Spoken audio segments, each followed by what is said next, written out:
Quasi systématique, le débat de l'entre-deux tours a donc clairement viré à l'affrontement hier soir. On revient en détail sur ces 2h30 d'une rare virulence avec Marine Demazure.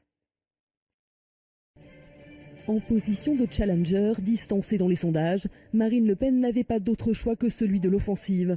Et dès les premières minutes, elle donne le ton.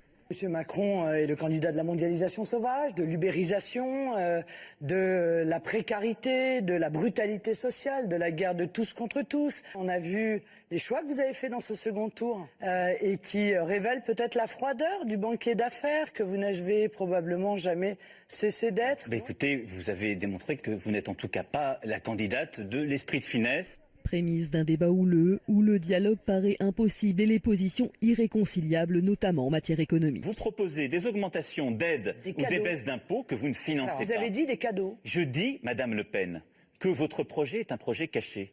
Deux candidats également en rupture totale sur l'Europe. Marine Le Pen pressée de clarifier sa position sur la monnaie. Vous proposez bien de sortir de l'euro.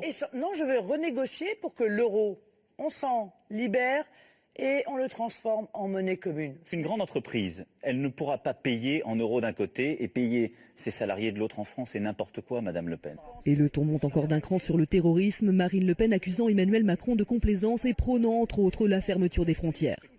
Vous attendez l'attentat, vous? Mais je n'attends pas l'attentat. Et moi, j'attends pas l'attentat. Simplement, quelqu'un qui est dans ses dispositions d'esprit, la déchéance de nationalité brandie par Madame Le Pen, vous pensez que ça le fait trembler?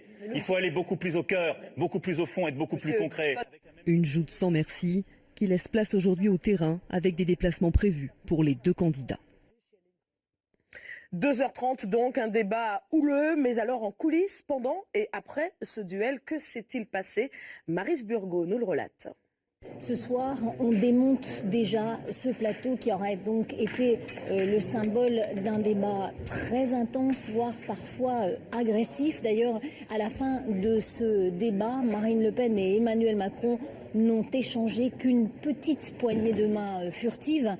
À la fin du débat, Marine Le Pen, à qui je posais une question, a estimé qu'elle avait emporté ce débat. Quand je lui ai demandé si c'était une épreuve, elle a dit absolument pas, je suis prête à recommencer. Écoutez, je pense que M. Macron a démontré son vrai visage, voilà, et qu'aujourd'hui les Français savent qu'il est en même temps le candidat de François Hollande et le candidat des grandes puissances financières. C'est très important. Vous avez le sentiment d'avoir rapporté son... Emmanuel Macron, quant à lui, a estimé que ce débat avait permis de montrer quelles étaient les positions des uns et des autres. Il paraissait assez épuisé en sortant de ce moment. J'ai essayé d'expliquer le plus clairement possible quelle était ma vision des choses pour aussi couper court à beaucoup de mensonges et d'absence de projet pour le pays du côté de Madame Le Pen. Tous les deux ont assez rapidement quitté les lieux et puis ils repartent demain en campagne. Il ne reste plus que 2 jours pour faire campagne et pour convaincre.